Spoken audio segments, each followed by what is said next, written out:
Please enjoy the video.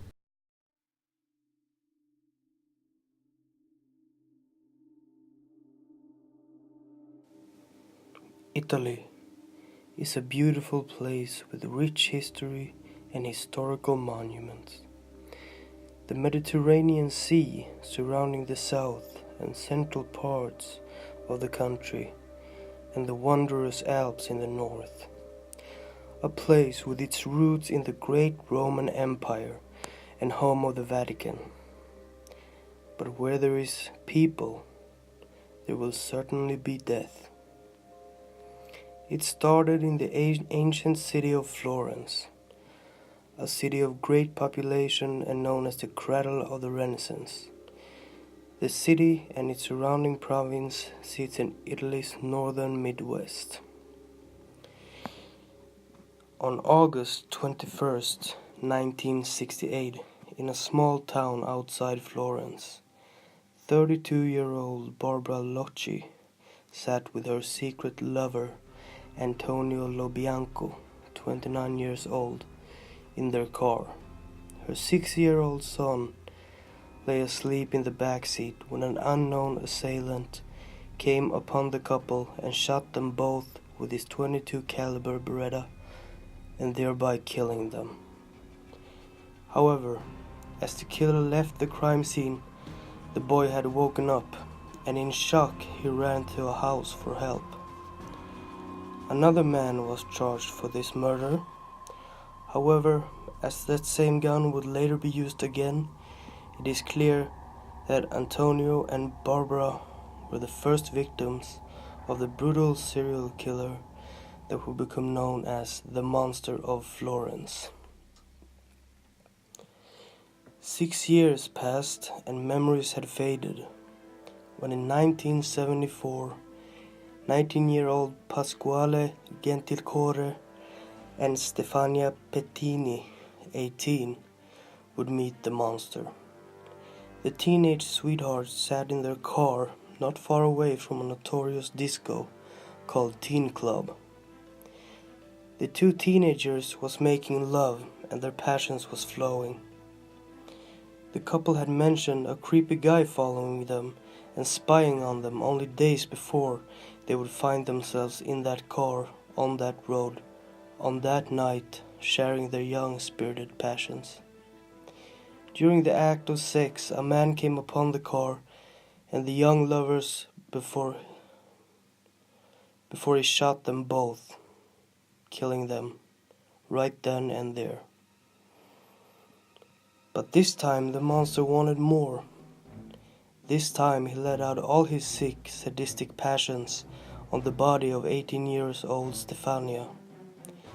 He stabbed the body 97 times, thereby severely disfiguring her, and he then violated her corpse further by placing a grapevine stalk inside of the murdered girl, perhaps as a goodbye and final insult, or perhaps as a greeting card for the police. I am certain he used it as a sick representation and a twisted pose that would burn into the minds of those that found it. 7 years went and the monster seemed to have disappeared, evading police. But in the 80s he would make his comeback. On June 5th, 1981, 30-year-old Giovanni Foggi and his beloved Carmela Di Nuccio, 21, became the 5th and 6th victims. As usual, the monster approached the couple in the car and he shot, stabbed and killed them both. He then pulled Carmela out of the car and cut off her pubic hair with a notched knife, and once again displayed his victim like a twisted piece of art.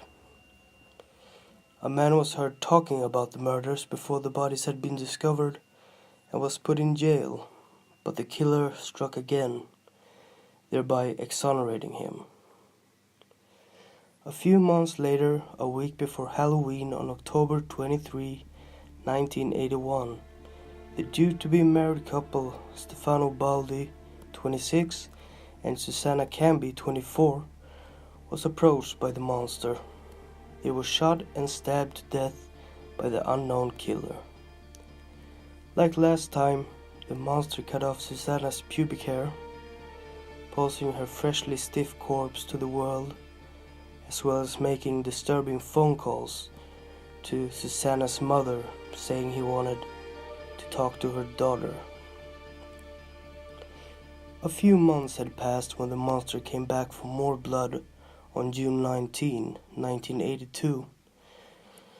22 years old Paolo Mainardi and his due-to-be wife, 20-year-old dressmaker Antonella Migliorini, was a loving couple known to be so inseparable that people who knew them called them Vinnie Wheel, which was a superglue brand symbolizing their connection and love. But on that day, on June 19, as they were parked in their vehicle, the monster creeped about, and with a pull of the trigger, he had shot and murdered Antonella and severely wounded Paolo.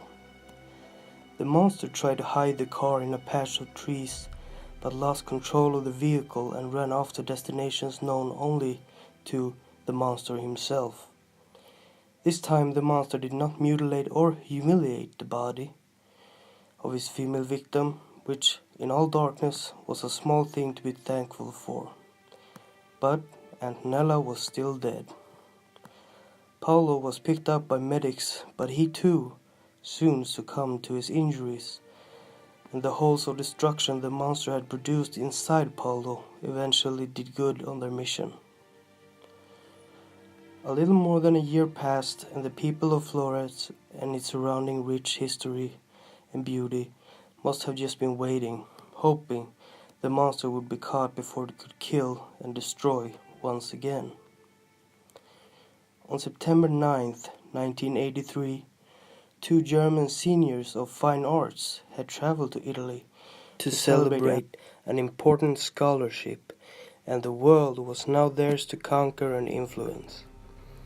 But the monster never did care for the prospect of a life worth preserving, and as the two Germans, Wilhelm Friedrich Horst Meyer, 24, and Jens Uwe Rüsch, 24, sat in their Volkswagen, the monster came upon the two young men.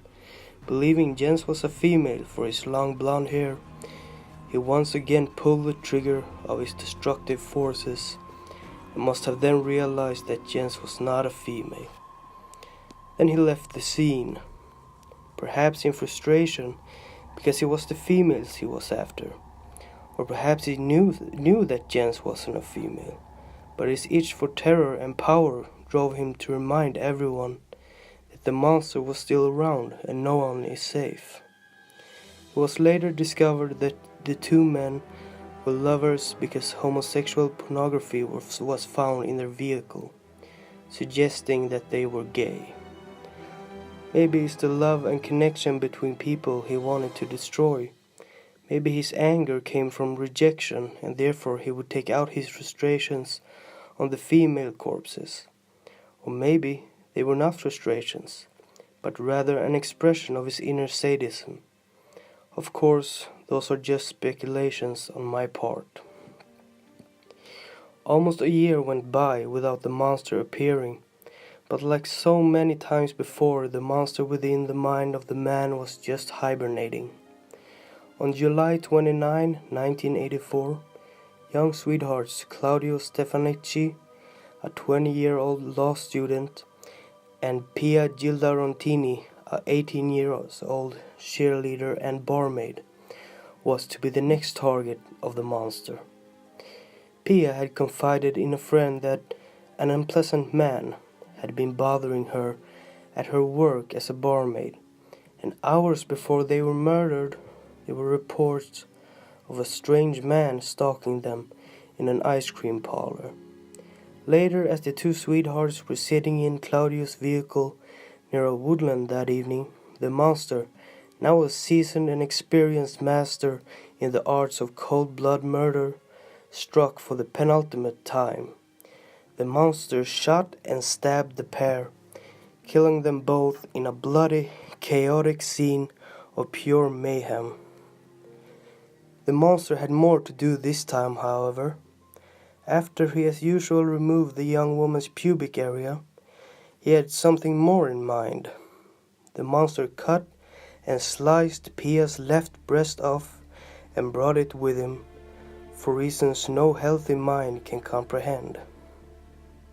An evil from the darkest pits of the very fabric of our own known and unknown universe. By this time people were angry.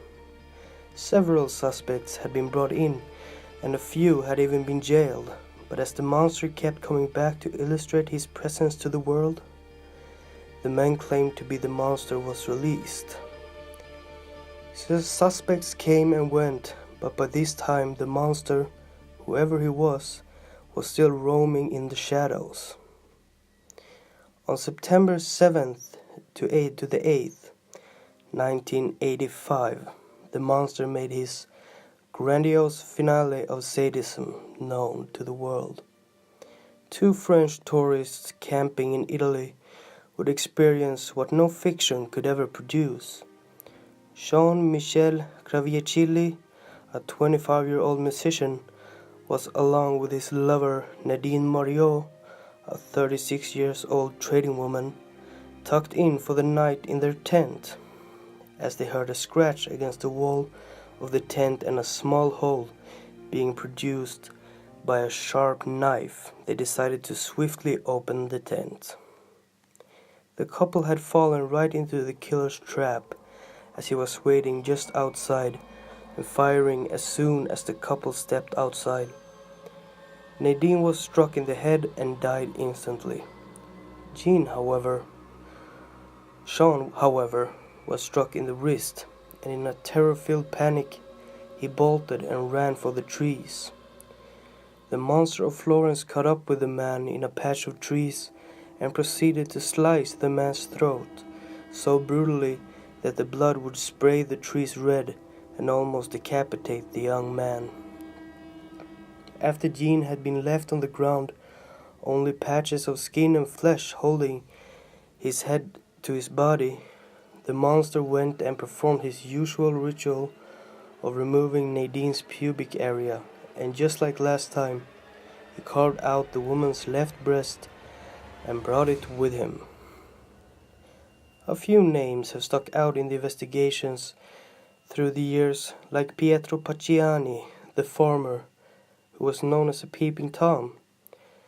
A satanic cult was even considered responsible for the killings. And then there was the physician that had committed a suicide in a lake at the same year as the last murders were committed, and the former legionary Giampiero Vigilante who owned a .22 caliber gun like the one used in the murders. It is highly possible that we never will find out who was behind this case. We can only hope that he is either dead or incapacitated. Thanks for watching the video. Please like and subscribe. Yeah, we don't want to.